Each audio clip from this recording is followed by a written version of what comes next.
And you just cut out a camera. There we go. Already bad 1,000. What's going on, everybody? Welcome back to another episode of the Uncommon Man Podcast. I'm your host, David. This is my boy here, Mike. Hola. What's going on, brother? Hey, buddy. Good. You guys will enjoy me tonight because I'm not going to be an incoherent, babbling retard. Yeah. So we're not drunk tonight, okay? We hadn't drunk anything. I mean, I know for me, I haven't. Mike, what about you, bro? Oh, I'm definitely drinking right now. I just started though, so I should be able to make these sessions. Okay. So you should be good for about a 45-minute talk then, right? I got at least an hour before I start walking all over my tongue, so I think we're good. We'll knock this out. Okay. Well, let's roll. Well, hey, everybody. Really quick, follow us on Twitter, YouTube. Like, share, and subscribe, and leave comments down in that comment section for us. So please, yes. Mm-hmm. Other thing about it too, in the works right now, guys, we're trying to get a podcast set up that's just going to be an audible one. We haven't figured out which platforms we're going to prioritize. However, that's not free. So the quicker you get us out there, the quicker you become part of our community, the quicker we can expand ourselves a little bit further and give you guys as much content as possible, because we just love chatting more than anything else. And we hopefully you guys enjoy this as well. So. For sure. So, man, there's just been a lot of stuff going around the NFL lately. We just wanted to throw our 2 cents in on it. Not as analysts or anything, not as scouts, any of that bullshit, just strictly as fans. And what does this mean to us as fans? So we're going to roll right into this episode here. So the first up, which quarterback do we want to talk about first? Which quarterback do we want to talk about first? Which quarterback are we going to shit on first? Well, seeing how much of a clown I was last week, our game plan was to get to the whole Cam Newton going to New England. We did have a podcast set together after sobering up the next morning and actually listening to myself and watching. I just immediately face palmed because I was like, man, that guy is a friggin' idiot. So this is going to be round 2. And obviously we're a couple days behind now because of it, but it's still kind of fresh. So Cam Newton is now with New England. What are your thoughts on that, my friend? Man, honestly, I really don't give a shit about Cam Newton going to New England. I mean, it's a steal for them. They got him at just a super cheap contract. Yes, he will be an upgrade over anything that they have going on right now. But personally, when we meet New England, quite frankly, I just don't give a shit. I mean, you still got Von Miller, and then you got Bradley Chubb back. I think our whole defense is set up to just put the kibosh on anything that Cam Newton is going to do. I've been wondering over the past couple of days, is Cam Newton going to adapt to their scheme, or is Belichick and McDaniels going to adapt to Cam Newton and what he's good at? Yeah, well, that's still really questionable too, just because of the fact that they still got old boy on the roster still. Bryce. Now I already dropped his name. Yeah, there you go, Jarrett. Jarrett Stidham. So it's curious. I mean, from a theoretical standpoint, as soon as Cam Newton's his name was put on the roster, he immediately got penciled in as the number 1 QB. But it's like, is that really how they feel in the film room? Does Josh was Cam Newton brought in as a do your job kind of player and earn the position as QB1? Or did they bring him in with the expectation of just basically playing backup in case Stidham ends up being a bomb? Because, they didn't pay him very much. He only made $1.5 million guaranteed? So, he's not even a high-paid backup. Mm-hmm. Well, I think based on his contract, he is not a guaranteed lock as a starter. I don't think so. I think they're going to roll into training camp and actually see, hey, based on our system, who is going to fit us best. Honestly, he kind of feels like a safety net. If Stidham goes in it and just completely shits the bed and it's just not doing anything, then of course you got Cam Newton back there. He may feel a little bit differently, but who gives a fuck how he feels or how he dresses? It's all about what Belichick wants. His attire does always seem to be a topic of discussion, doesn't it? Man, so I sent you this the other night, man, and it was just so funny. I was Some crying. comedians that I was watching was, I mean, basically, Cam Newton's not going to fit in with the Patriots because he's going to show up to practice with open toe cleats and shit like that. It was just so funny, man. I don't know, man. It's just, I mean, honestly, with how he acts and how he dresses, that just does not seem like the Patriots way. I mean, dude, you've been to Boston before. I mean, does it even seem like that's how people in Boston act and dress? And I mean, how does he even fit in? I think Bill Burr put it perfectly when he said Boston's like the most culturally appropriated racist spot on the face of the planet. Oh yeah. Like they accept everybody, but it just comes with the territory of we accept you, but you're gonna get trashed. Yeah. So like him, dude, just him stepping out on that field, especially the first time that he goes into one of those meetings, and he, like you said, he's got one of those fucking Gucci and Prada hats or whatever the hell he wears, dude.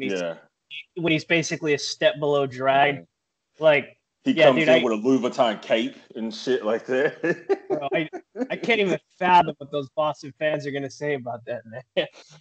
I got to reach out to a couple of my buddies. Oddly enough, there's been radio silence from them, so that's been kind of wild. I mean, you heard constantly when Tom Brady was going to Tampa Bay about, the Patriots will rebound, and then it's like they get Cam Newton, and nobody that's a Patriots fan is like, well, yeah, baby, it's comeback time.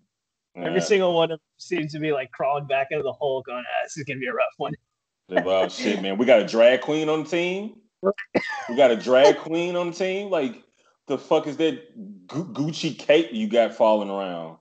Newton. It's 100-degree heat and he got a scarf.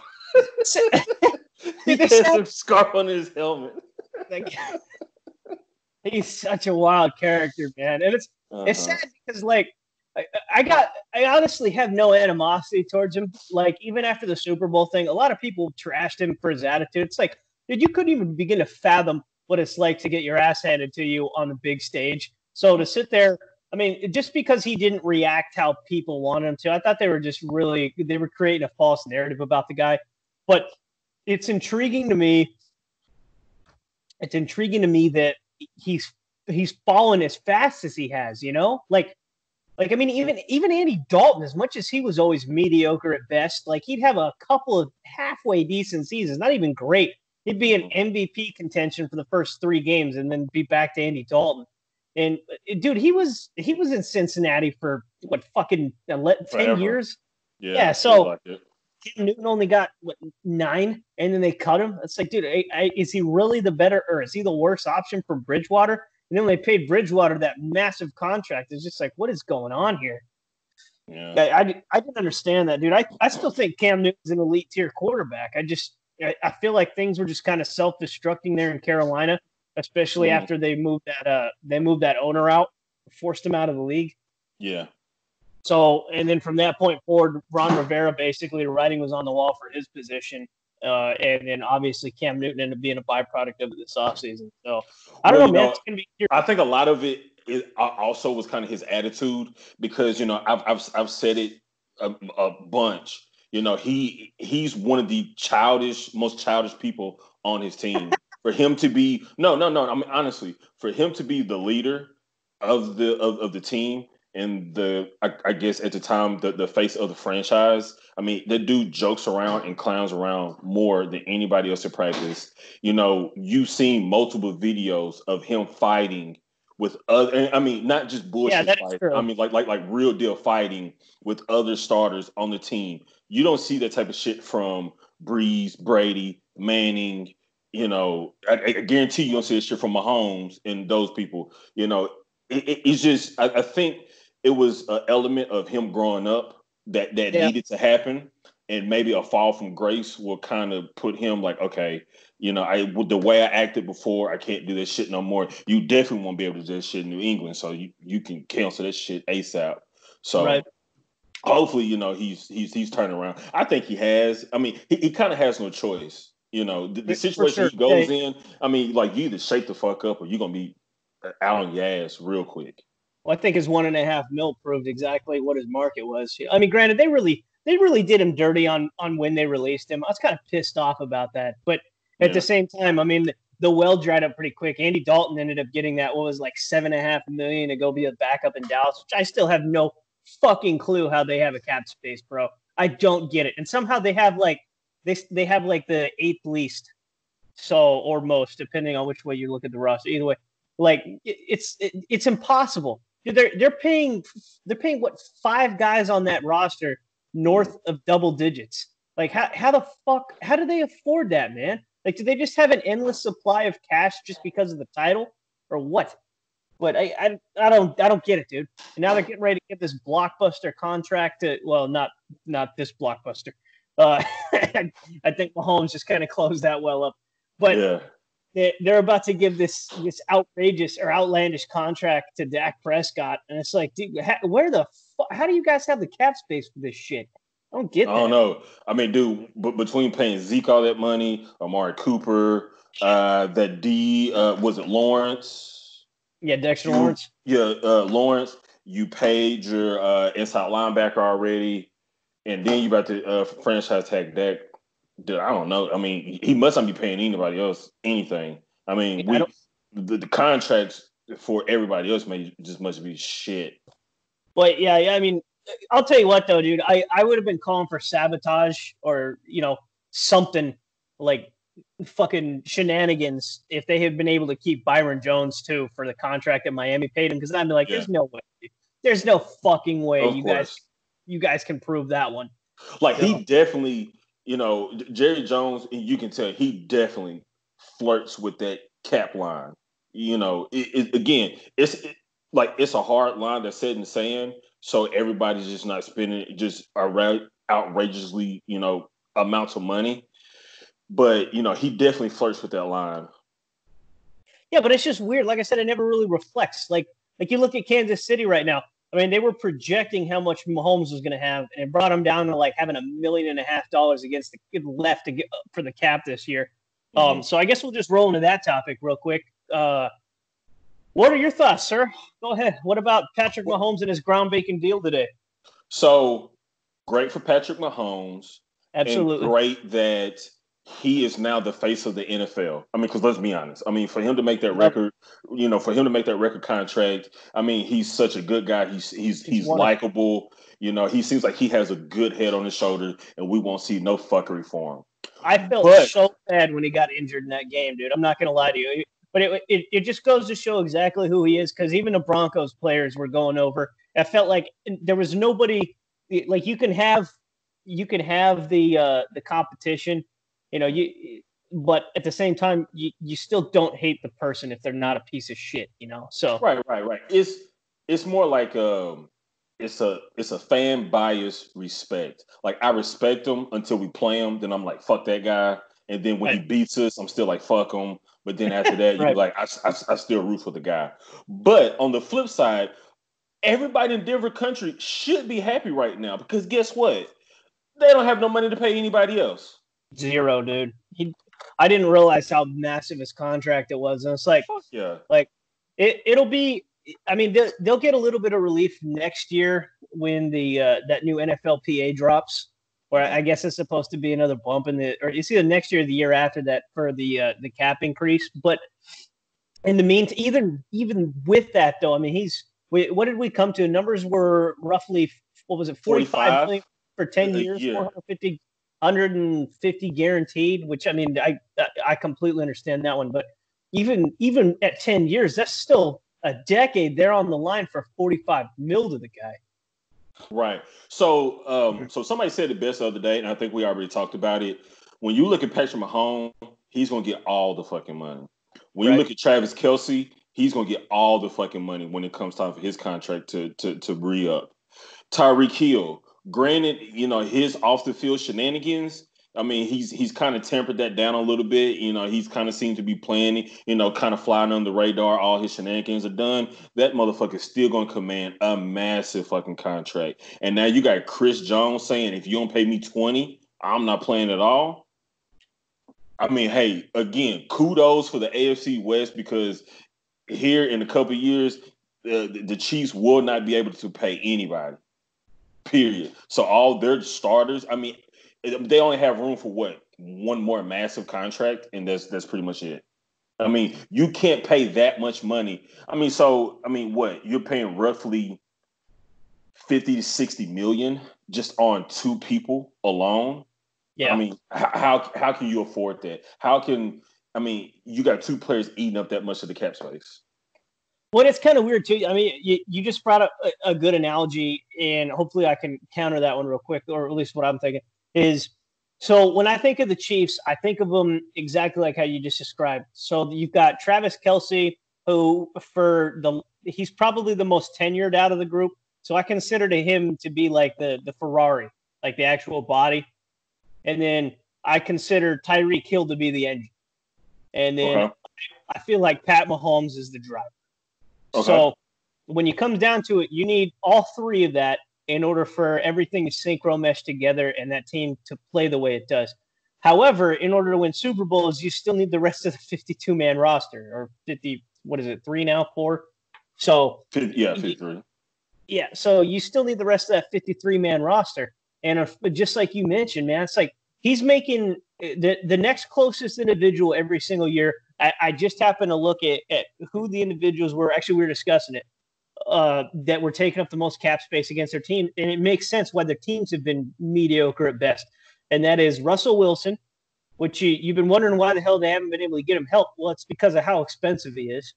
And then the next one's Ben Roethlisberger. And it's like Ben Roethlisberger can't even stay on the field half the time. At least Russell Wilson can play football. Ben Roethlisberger, I mean, he basically just plays armchair quarterback and just saps up the cap space. And they can't really afford – they can keep rotating first-round draft picks in every single year, but they can't really afford to keep anybody on the roster. So, I mean, they got nothing going for them too. And it just seems like that's exactly what happened to Mahomes, or what's going to happen with Mahomes now, I should say. Right. Okay, so let me ask you this. Let's say, so how does this affect Drew Lock? Because, of course, it's going to be that rival. It's going to be that it's a rival that he's not going to be able to get away from. He's always going to be compared to how he does versus Patrick Mahomes, since we play them twice a year. So how does this bode for Drew Lock? Man, dude, that's a rough one. I got to be honest. Because, the homer in me wants to say that Drew Lock is the future of Denver. And I truly believe in my heart, from what my eye test has verified while we're watching the games, as well as all the feedback from the players around him and the way that the team has banded together, united, and started pulling out wins.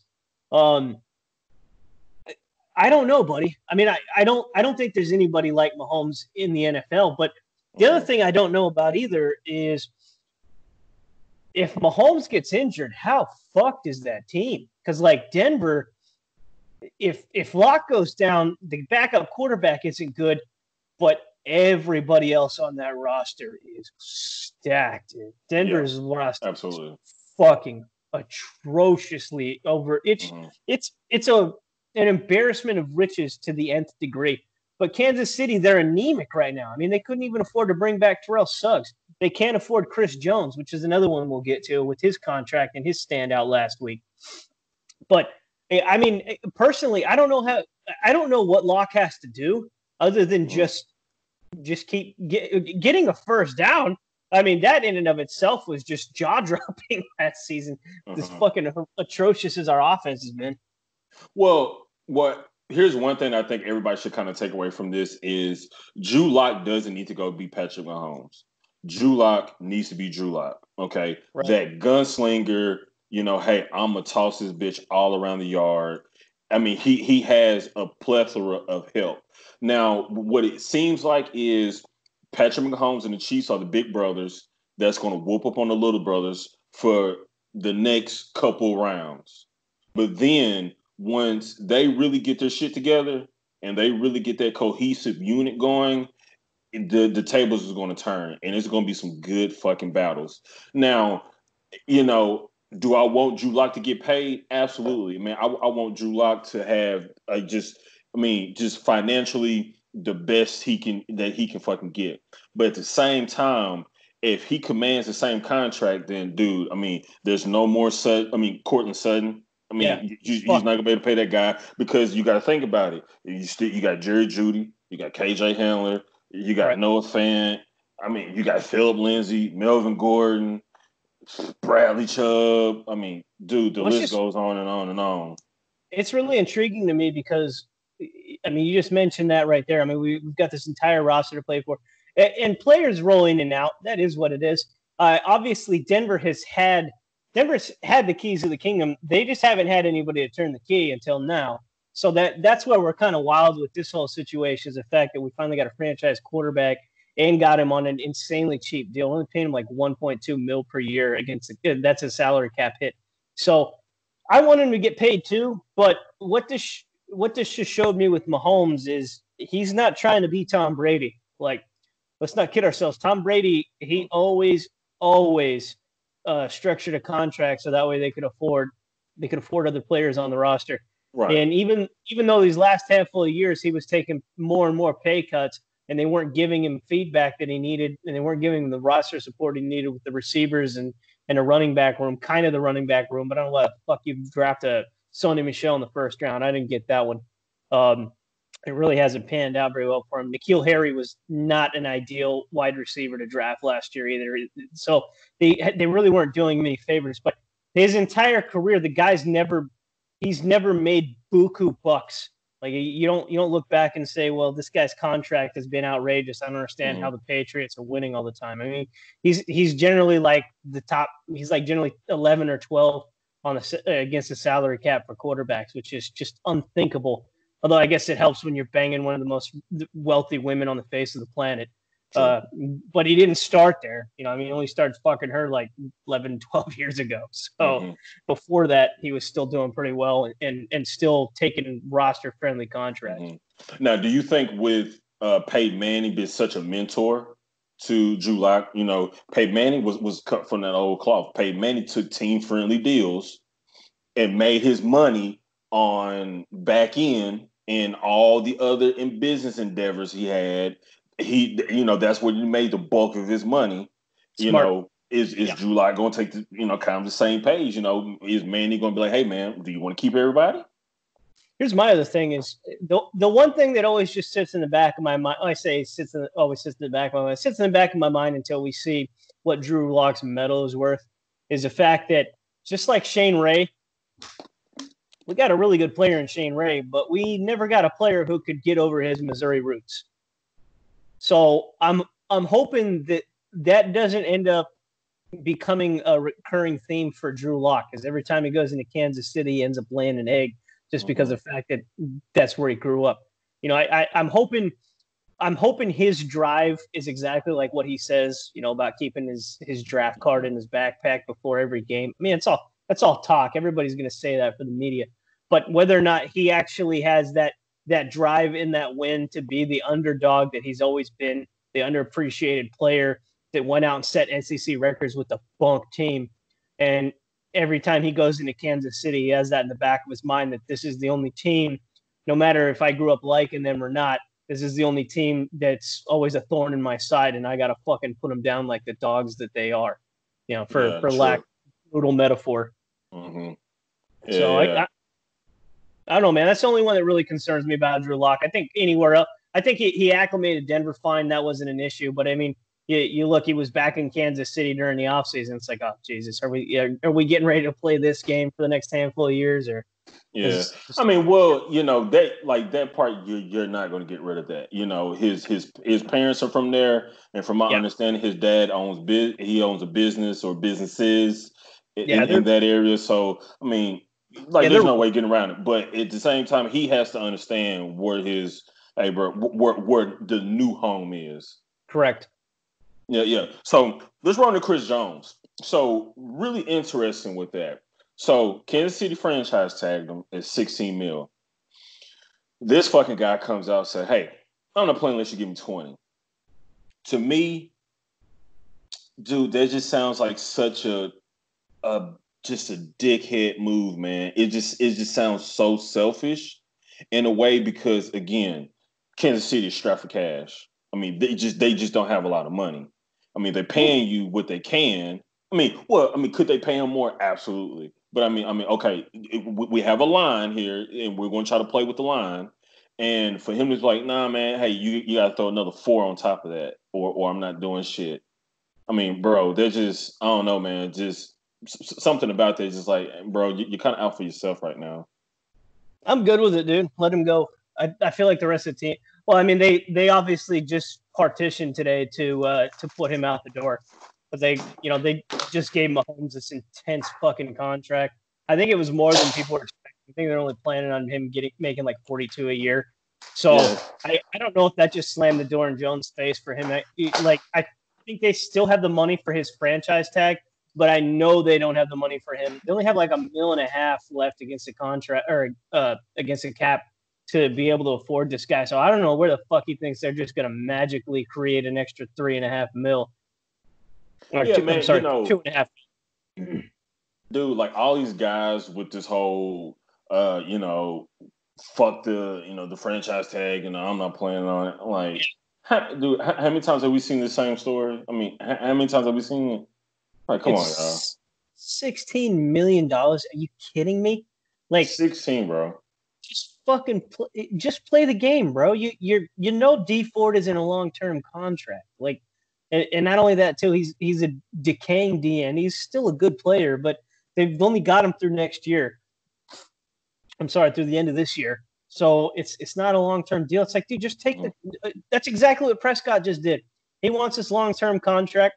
He's smart enough to realize that they're not going to be able to pay him the amount of money he wants. So he's like, well, fuck it. I'm making $30 million on a franchise tag. I'll show up to work for that. Like I've been doing that for $600,000 a year for the last 4 years. I'll fucking show up for $30 million for a season. So and also like somewhere else. And also, if you looked at how they played him during the playoffs, I mean, he was like a rotational piece. It wasn't like he was in there for every single defensive snap. I mean, no, they rotated him in on different sub packages. So why would I pay you another $4 million for that? Yeah, if I pay you another $4 million, you better pay every fucking defensive snap there is. Well, at the end of the day, too, Chris Jones is a really good player, but I mean, he's still number 2. You look at Eric Armstead. I mean, the guy's he's still the best D tackle in the NFL. So the end. I'm sorry. Aaron Donald. Aaron Donald's gotten a lot older, bro. I mean, I think I think it's Armstead nowadays. I got to be honest here. I think Armstead's the best.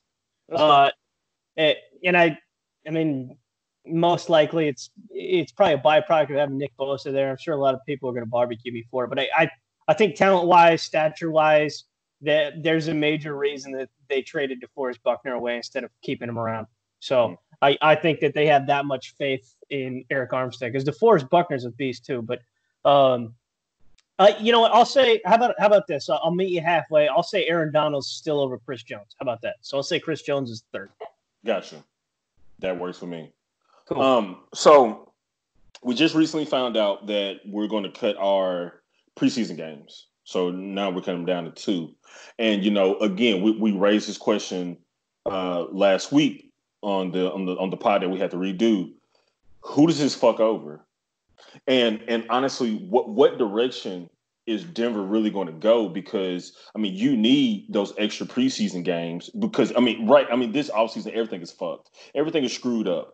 So you need those preseason games to those fringe people, the people that are on the bubble, those people that got drafted really late. That's their time to kind of show hey, I belong here. So how's this going to go? So they're still trying to fight it right now in the NFLPA for the simple fact, and I'm with. I don't know where you fall on this, dude. So I'll let you run with it. What do you think? How do you feel about the preseason getting cut short? Well, I know, a lot of people have the argument, oh, the preseason is so boring. It's so boring. Yeah, dude. When you're watching people who are trying to fight for a roster position and you're not watching the number 1s or even the number 2s most of the time, yeah, dude, it is kind of boring. But at the same time, if you're trying to put together a roster and you have a couple, it's kind of necessary. I mean, the shit is necessary because you don't have any other way outside of, I mean, training camp, but I mean, it's camp. I mean, you can get kind of a feel for, okay, this guy's legit, this guy needs more work, or X, Y, and Z. But when you start having those live reps against somebody else, somebody that's not on your team, or somebody that doesn't know the play that you're about to run, it's a different story. Honestly, the way that it feels to me is the starters won't play. Period. With the starters, I think, I mean, you already know what you got in Right. most of your starters, right? I mean, you know what it is. I think a lot of their live reps is going to come when they have their joint practices, if they still have them. But I think those two preseason games is just going to be reserved for people that's on down the list. I mean, you may see like a little bit of a dress rehearsal between the starters, maybe a series or so. After that, it's just going to be strictly, the people, the fringe people, the people that are on the bubble. That's what it feels like to me. Yeah, I think this is going to be one of those seasons where the starters are going to get thrown out to the wolves because I agree with you 100%. They're not going to take any risks of those guys stepping out on the field and getting it. In that aspect, it's great. The starters have to worry about getting injured in the first fucking preseason practice, Mm-hmm. And then especially not in the preseason games when you get like dudes getting MCL sprains and shit like that, and you're going, oh well, fuck, there goes that guy for the season. That screws it. Mm-hmm. But the thing that stinks about is the fact that some of the people are vocalizing the fact that preseason is boring. It's like, dude, you don't appreciate the sport. Like, I'm watching football because I love football. It doesn't matter if it's Pee Wee leagues to college to a fucking high school, like to all the way to professionals to the XFL, for Christ's sake. That's why, I mean, that shit was blowing up in the offseason too.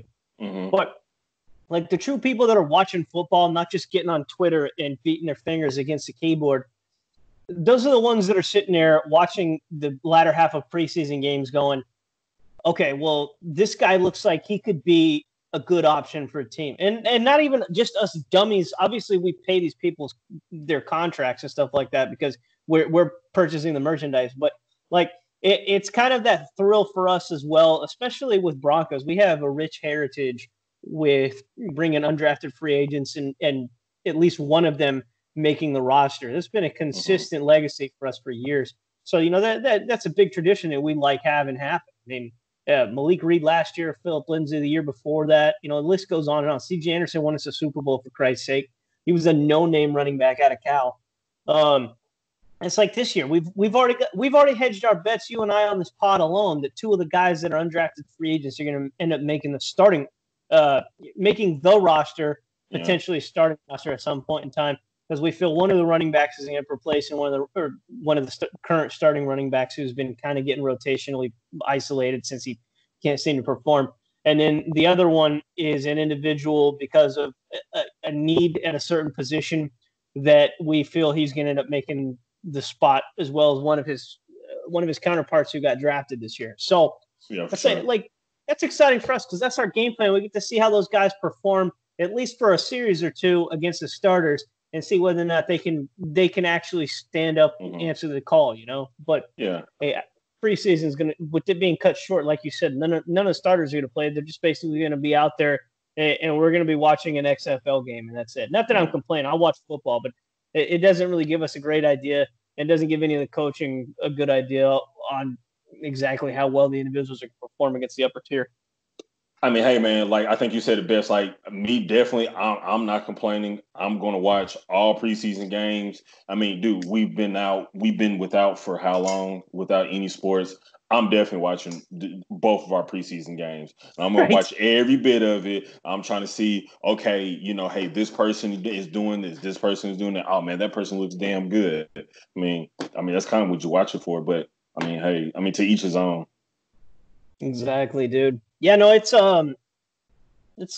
stinks, but I mean, let's not kid ourselves. Just current circumstances in general just suck cock. So, and not good cock, like shit stained dick cock, So, I asked you this question, and I want you to answer this for me. With with Bryce Callahan coming back, and from all reports and all videos that we've seen, he's working out. He is a full go. Is our cornerback situation, is it still an issue? Yeah, it is. Okay. Why is that, and who's the issue? I feel we've got two issues on our roster. There's two glaring problems that we have, and it's because of a lack of depth. One of them is a problem on anybody's roster. The other one is our cornerbacks.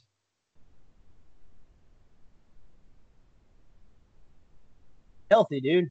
And then, I mean, we losing Chris Harris, that was kind of brutal just because of the fact that, I mean, he was already rooted so deeply into the Broncos organization as well. But he wasn't good last year, though.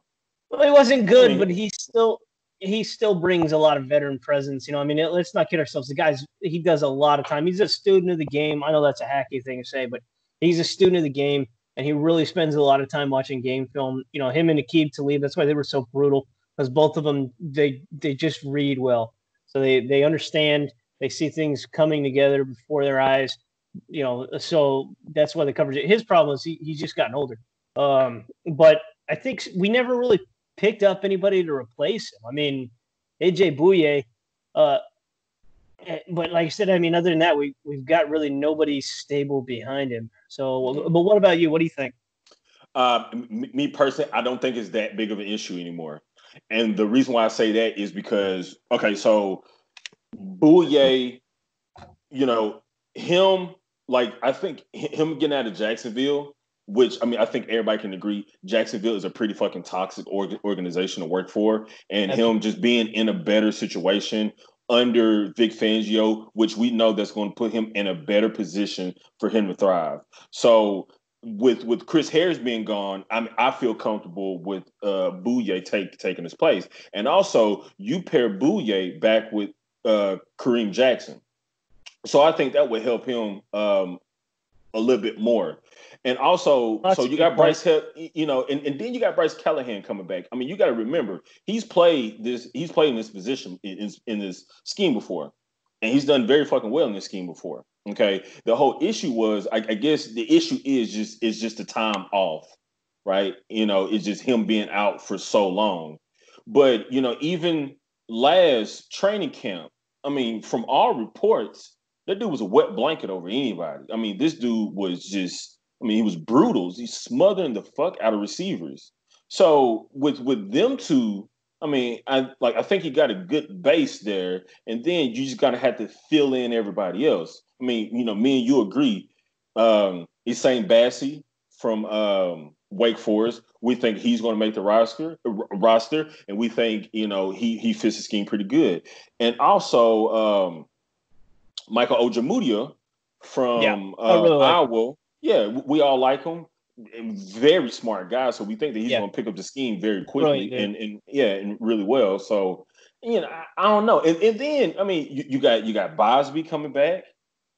I don't know. Like to me, it's just like. But Bosby suffered a brutal fucking injury, dude. I mean, we can't hold the ceiling for that guy. You know, I mean, if anything, we really got to kind of keep a floor expectation, because I mean, the guy went through a spinal injury, so bounce him.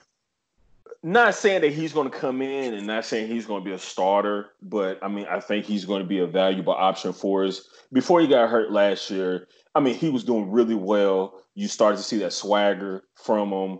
I mean, he was playing really good last year, and it was a lot of promise for him. Yeah, he was fantastic. Like you said, he was the ultimate replacement for Bryce Callahan last year. It's just unfortunate that he ended up having that accident, or that injury. Yeah, but I just don't feel that it's that big of a. I mean, yes, could we replace some of those low hanging fruits like Yadam, Devontae Harris, Duke Dawson? I mean, those are kind of the weak links there. Again, another year in the system. Let's see how they do. Yeah. But is it just like, oh my gosh, it's just this dire hole, this gaping hole on it? I just don't feel like that anymore. Well, I wouldn't say it's a gaping hole, but I mean, out of all of our positions, it's definitely it's one of our weakest links. It's definitely not our weakest link. But yeah, I don't know. I think another big loss that we've overlooked too is Will Parks. I think he wasn't a big name player on the team, but we knew when he was in there that he was a very versatile player because he was really a hybrid safety corner kind of deal, kind of like Kareem Jackson before they just fully repositioned him over to safety, which shows. I mean, that shows one of the genius aspect that Vic Fangio brings to the roster as opposed to Vance Joseph, which how the hell that guy kept a job this offseason, I have no idea. But like Vance Joseph, he understands talent. He sees where they need to be, and he's very good at getting the team to mesh together. That's one of the kind of wild things that like different defensive schemes that we've been able to witness in the last 10 years was going from like a prolific Wade Phillips, which is a everybody do your part kind of deal, to the Vic Fangio scheme, which is everybody needs to be meshing. Everybody has to understand other people's positions and stuff like that. Like we went from wanting just basically absolute dogs to wanting real cerebral players. It's been kind of cool watching that transition. So, yep. But yeah, no, dude. I think the cornerback position's okay. I do think I'm hoping DeMonte Thomas is going to take off. That's the only one. If he ends up playing out like he finished out the season, then I don't even think Will Parks is going to be that much of an issue either. Yeah, DeMonte Thomas, Trey Marshall, and Coleman. Coleman from Texas Tech. You know, I think those are three people that could. He's not going to make the roster. You don't think so? No, I think he may make practice squad, but I don't think he's going to make the roster. Okay. Well, that's just, you know. What about what's up? Well, let's go to the other one so we don't leave any cliffhangers right now. How about the offensive line? What are your thoughts on that? What do you mean on the offensive line? Because to me, that's our number one biggest question mark for this season is keeping the Q Bizzle protected. I think the interior is good. The tackles are really questionable because I mean just real suspect because okay, so let's look at James. Depending on how he feels and depending if his heart is into it, is he going to be out there on the field? And you know, some people say he may have a degenerate knee. That happens for them big boys. Okay, Garrett Bowles, is he going to be a drive killer? Pretty much. I mean, because if we're out there slanging and 40-yard bombs down the field and all this other stuff, but then we got a holding call from Bowles over here because he's fucking holding. I mean, how is that going to work? It's just I don't know. I mean, like I'm not worried about the interior. Like I think all those guys are good. I believe Cushenberry. I mean, he's going to come in from day one. He's really going to lock down that center position. I mean, you got Glasgow next to him. You got Reisner. I think that's going to be shored up, locked up good. Moody. Yeah, Moody, Netane Moody. Oh man, that guy. Honestly, this year that guy needs to be on ice. Just ice that dude. Let him get healthy. Some players when they play so much for so long, it's no break for them to properly heal, and that almost feels like that's what the problem is with him. I mean, honestly, I think he needs a year to heal, completely get healed up. So I don't think it should be any expectation for that dude to play outside of him playing in the preseason, just kind of getting the feel for it. Then after that, I mean, strictly put that dude on ice. I got to be honest, I don't even care about him playing in the preseason. I agree with you full-heartedly, dude. It's like the guy came off of a brutal knee injury last year, and he had one a couple years before that. So it's like he's had this entire offseason to really, really just recover. Get those ligaments, at least start getting, a little bit of scabbing over or whatever. I mean, whatever, fucking scar tissue. There you go. Start scarring over a little bit more.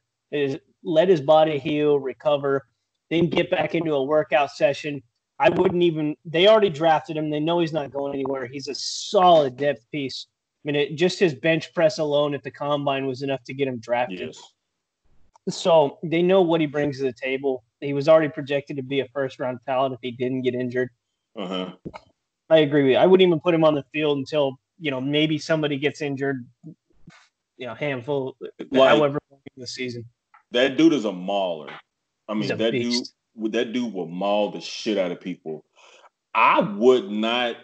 I mean, I'm all for if they want to restructure our offensive line to fit Moody in at the guard position, shift some people around. I mean, you have already talked about this. I mean, you're not 100% on board with the restructuring that I brought up, but Well, go I ahead. mean, Refresh my memory. again, hey, Dalton Reisner has played tackle before. Oh, yeah. No. Moving the tackle. But see, I think he's that good of a player to where it don't matter. I think he's that good of a player that you can put him at tackle and he'll still be Dalton Reisner. Period.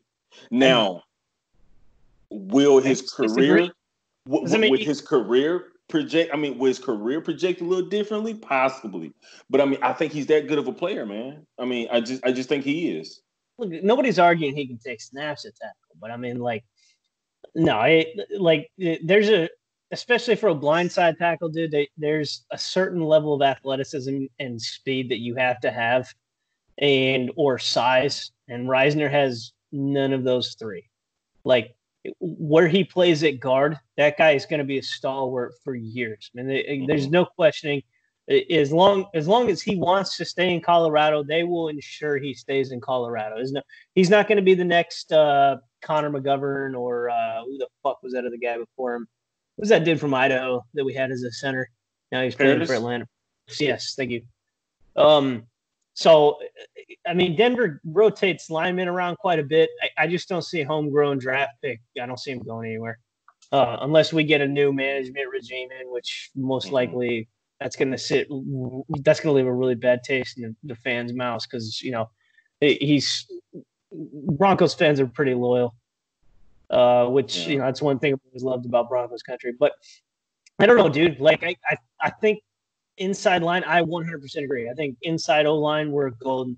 But our two tackles, man, there's just so many question marks. And then there's nobody to replace them.